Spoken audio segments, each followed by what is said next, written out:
Hello everyone, today I'm going to present about the extensions of the Banach fixed point theorem. Here's our agenda for today. First, we will mention our motivation, which is the Banach fixed point theorem. Next, we will state and prove the Boyd-Wong fixed point theorem. We'll also mention the spheric fixed point theorem, but we will not go through the proof of this. And finally, we'll do a summary. So let us begin with the first part of the presentation. Note that for this part, I will go through the definitions and theorems very quickly. So please pause the video and make yourself comfortable when there's a definitions that you don't fully understand. The theorems in this presentation will be proved on a metric space because metric space is more general than a vector space or inner product space because the norm can induce a metric and so is an inner product. Here are some definitions regarding convergence, Cauchy, and completeness for a metric space.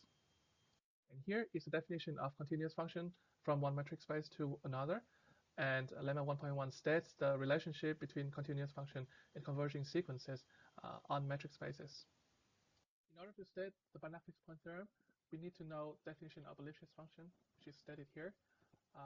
It is also well known that if a function is Lipschitz, then it is continuous. You can pause the video now to read the proof more closely. The Banach fixed point theorem states that if f is a contraction on a metric space X, meaning that if Lipschitz constant is less than 1, then f has a unique fixed point, x bar in X. I will not prove the Banach fixed point theorem because we have done it in class.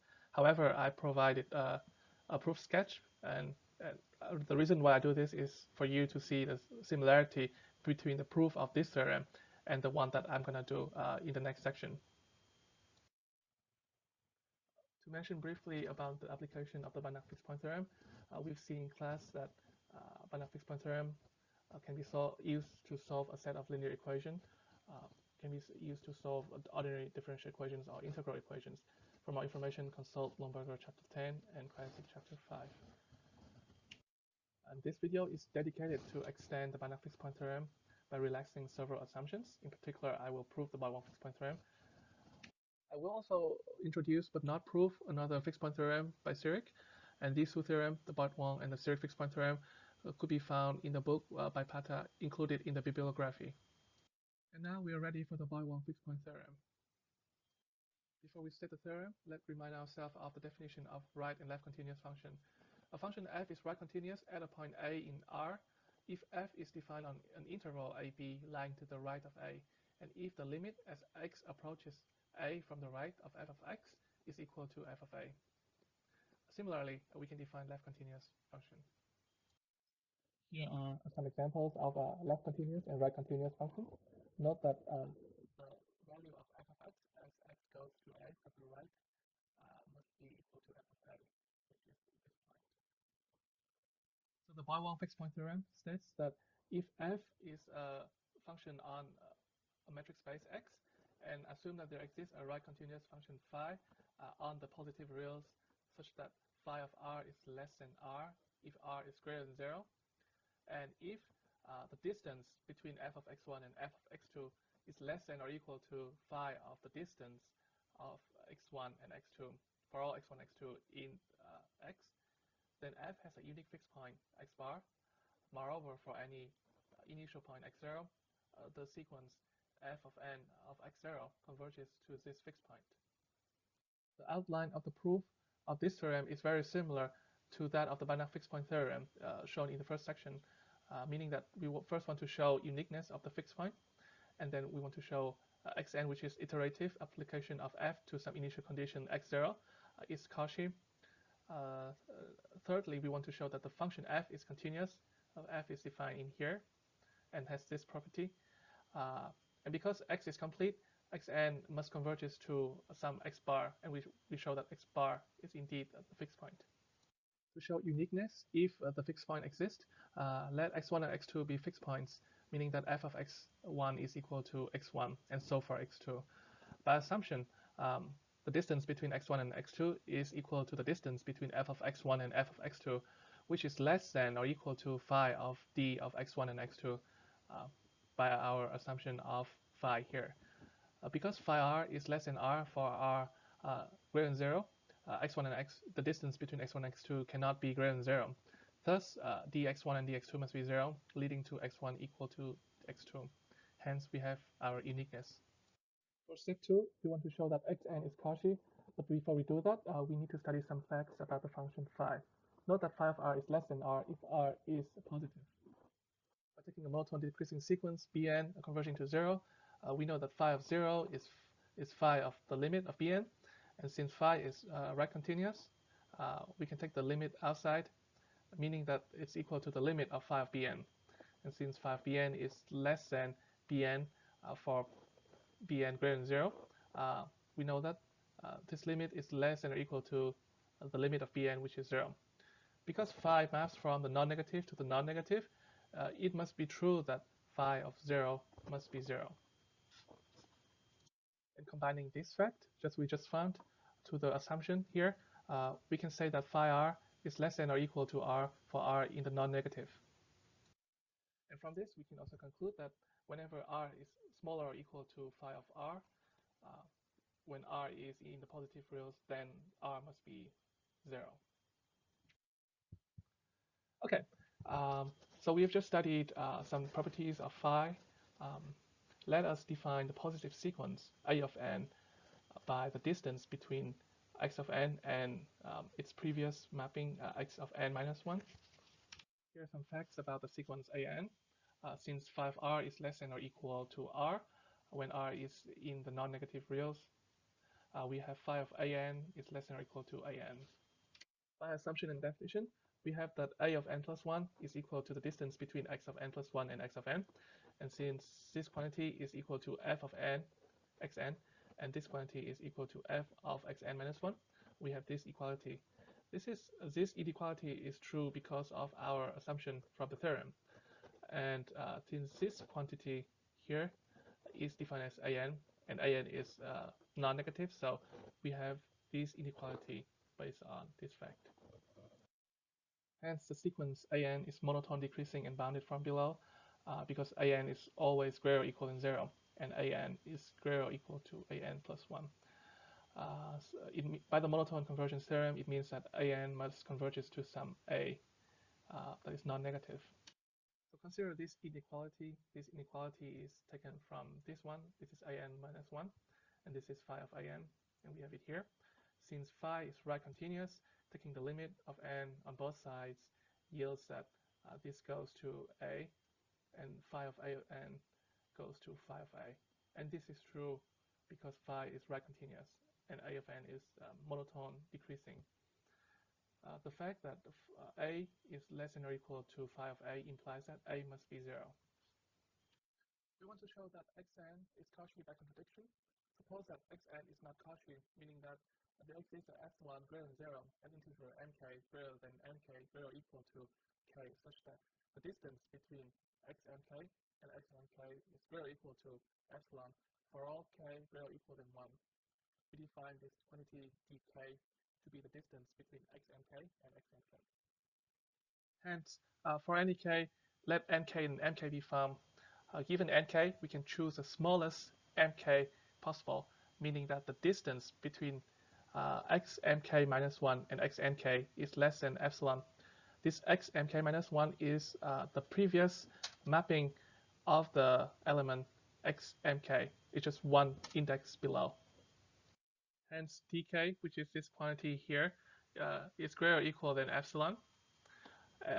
And by the triangle inequality, we can inject xmk minus 1 in between and obtain this.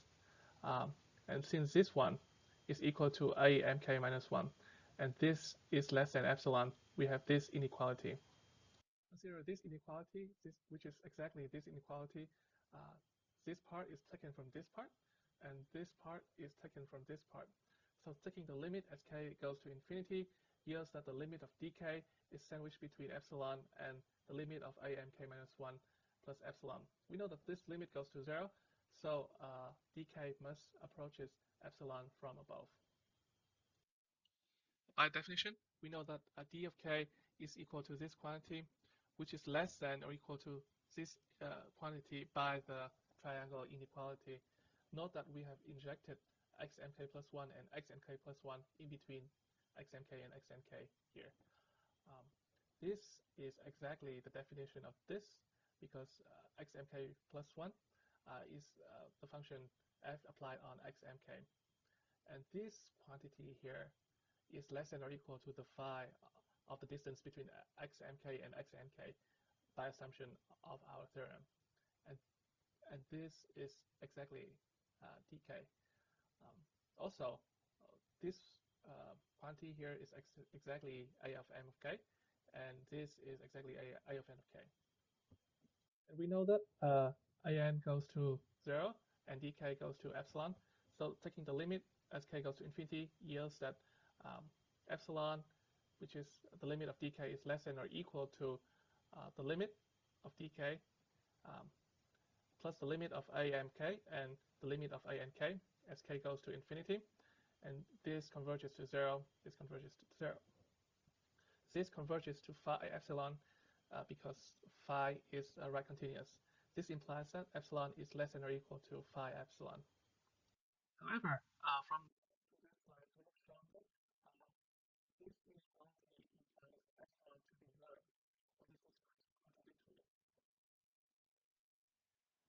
Hence, the sequence xn must be Cauchy.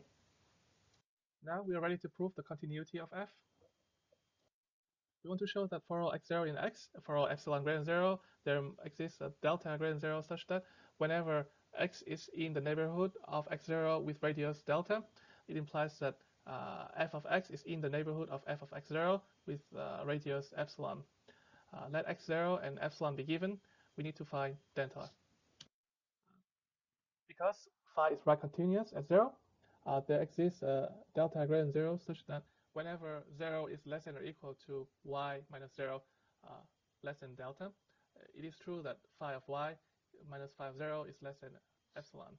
However, we know from step 2 that phi of 0 is 0, meaning that phi of y must be less than epsilon. So let this delta be found. Hence, whenever x is in the neighborhood delta of x0, then the distance between f of x and f of x0 is less than phi of d of x and x0. This is true by assumption here. And this is less than epsilon. Hence, the function f is continuous. So finally, we are ready to put everything together. From step 2 and the fact that x is complete, we know that x of n must converge to some x bar in x. We need to show that x bar is indeed a fixed point. Hence, we have that x bar is the limit of xn plus 1. And since xn plus 1 is f of xn, we have this equality. Since f is continuous, we can move the limit inside, meaning that x bar must be equal to f of x bar. Hence, successive application of f on any initial x0 eventually bring us to the unique x bar in step 1. Here are some remarks about the Boyd-Wong fixed point theorem. The binary fixed point theorem can be obtained from the Boyd-Wong fixed point theorem if we take phi of r being lambda of r, where lambda is less than 1, being the Lipschitz constant. The Boyd-Wong fixed point theorem does not show how fast the convergence is. This is because of the nature of this unknown phi function here. We just know that successive application of f leads to fixed point convergence. To show why the Boyd-Wong fixed point theorem is more general than the Banach fixed point theorem, consider this function f of x being x minus x squared. It maps the space, the interval x 0 to 1 to itself. The Lipschitz constant to this function is indeed 1. You can pause the video now to verify it, meaning that we cannot apply the Banach fixed point theorem. However, the Boyd-Wong fixed point theorem is applicable with phi r is equal to r minus r squared. And we have just finished proving the Boyd-Wong fixed point theorem. And to end this presentation on a high note, I'd like to quickly mention another extension of the Banach fixed point theorem, which is the Zurich fixed point theorem. And here is the Zurich fixed point theorem.